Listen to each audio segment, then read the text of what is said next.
आज की इस कहानी का नाम है चतुर बूढ़ा। ये हेलो दोस्तों, कहानी की इस नई सीरीज में आप सभी का स्वागत है। आज की इस कहानी का नाम है चतुर बूढ़ा। यह एक मोरल स्टोरी इन हिंदी है। अगर आपको हिंदी कहानी, गांव की कहानी या मजेदार हिंदी कहानियां का शौक है तो इस कहानी को पूरा जरूर सुने। चतुर बूढ़ा बहुत समय पहले की बात है। धनीपुर नाम का एक गाँव था। वहाँ के लोग खेती करके अपने परिवार का गुजारा करते थे।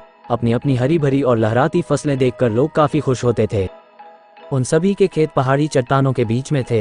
अचानक उस गांव पर विपत्ति आ पड़ी। आसपास की चट्टानों से बड़े बड़े पत्थर टूटकर नीचे खेतों में गिरने लगे, जिससे उनकी हरी भरी फसलें नष्ट होने लगीं। कुछ ही दिनों में उनकी सारी फसल नष्ट हो गई, जिसे देखकर गांव के सभी लोग बहुत ज्यादा दुखी थे। उन्होंने इस समस्या को हल करने के लिए काफी प्रयास किया, लेकिन सब बेकार रहा। फसल खराब होने के साथ साथ उनकी जमीन भी पत्थरों के नीचे दब गई थी, जिससे वे दोबारा फसल उगाने के काबिल भी नहीं थे। जब कोई समाधान नहीं निकला तो वे सब गांव के सबसे बुजुर्ग व्यक्ति, जिसे वे सब बूढ़े बाबा कहते थे, उनके पास गए।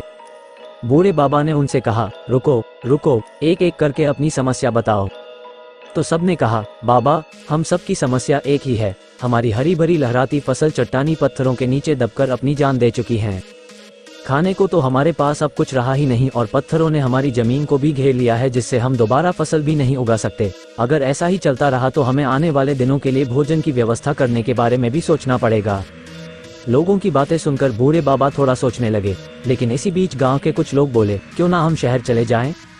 वैसे भी गांव में इतनी कड़ी मेहनत करने के बाद भी हम केवल अपने परिवार का ही गुजारा कर पाते हैं। अगर शहर जाएंगे तो अच्छा पैसा कमा पाएंगे और एक आराम की जिंदगी भी जी पाएंगे। लेकिन तभी बूढ़े बाबा ने कहा, रुको रुको, थोड़ा सोचो। हमारे पूर्वजों ने इस जमीन और इस गांव के लिए कितनी कड़ी मेहनत की है, और अगर हम इस जमीन और अपने घरों को छोड़कर चले जाएंगे तो ये हमारे पूर्वजों का अपमान होगा, और हम अपने जन्मभूमि को इस तरह नहीं छोड़ सकते। गांव के लोगों ने बूढ़े बाबा की बात पर चिंता जताते हुए कहा, लेकिन बाबा, अगर हम यहाँ रहेंगे तो हमें खाना भी नसीब नहीं हो पाएगा। बूढ़े बाबा ने उन सभी लोगों को धैर्य बंधाते हुए कहा, अगर भगवान ने मुंह दिया है तो भोजन भी जरूर नसीब होगा। कुछ देर सोचने के बाद बूढ़े बाबा ने कहा, क्यों ना हम इन पूर्वी दिशा के सभी पत्थरों को पश्चिमी दिशा में फेंक दें। इससे हमारी जमीन पहले की तरह ही स्वतंत्र हो जाएगी और हम दोबारा से इस पर फसल उगा पाएंगे। बूढ़े बाबा की बात सुनकर कुछ लोग सहमत हो गए, लेकिन कुछ लोग कहने लगे कि हमसे इतनी मेहनत नहीं हो पाएगी। लेकिन बाद में सब लोग मान गए और पूर्वी दिशा के सभी पत्थरों को एक एक करके पश्चिमी दिशा में फेंकने लगे। लगभग एक दिन में उन्होंने अपने खेतों को उन सभी पत्थरों के चंगुल से आजाद कर दिया। ये सब देख गांव के सभी लोग काफी प्रसन्न हुए। पूर्वी खेत ब्राह्मणों के थे और पश्चिमी जमीन पर शूद्र अपनी फसल उगाते थे। जब शूद्रों को पता चला कि उनकी जमीन पर ब्राह्मणों ने बड़े बड़े पत्थरों को फेंक दिया है तो वो अत्यंत क्रोधित हुए और तुरंत ब्राह्मणों के पास जा पहुंचे। उन्होंने कहा, क्या तुमने इन सभी बड़े बड़े पत्थरों को हमारे खेतों में फेंका है? तुमने अपना उल्लू तो सीधा कर लिया, लेकिन हमारी फसल का क्या? ब्राह्मणों ने जवाब देते हुए कहा, हमने तो अपना काम कर दिया, अब तुम्हें जो ठीक लगे तुम करो।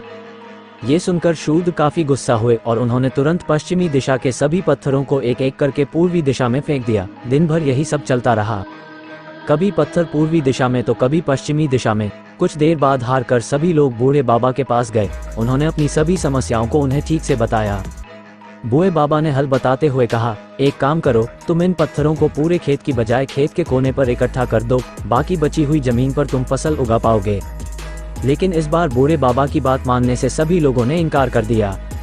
कुछ देर बाद बूढ़े बाबा ने कहा, ठहरो, एक काम करो, मैं आज रात अपने गांव देवता की पूजा करूंगा और उनका ध्यान करूंगा। साथ ही उनसे समस्या का हल भी पूछूंगा, फिर अगली सुबह मैं तुम्हें इसका जवाब दूंगा।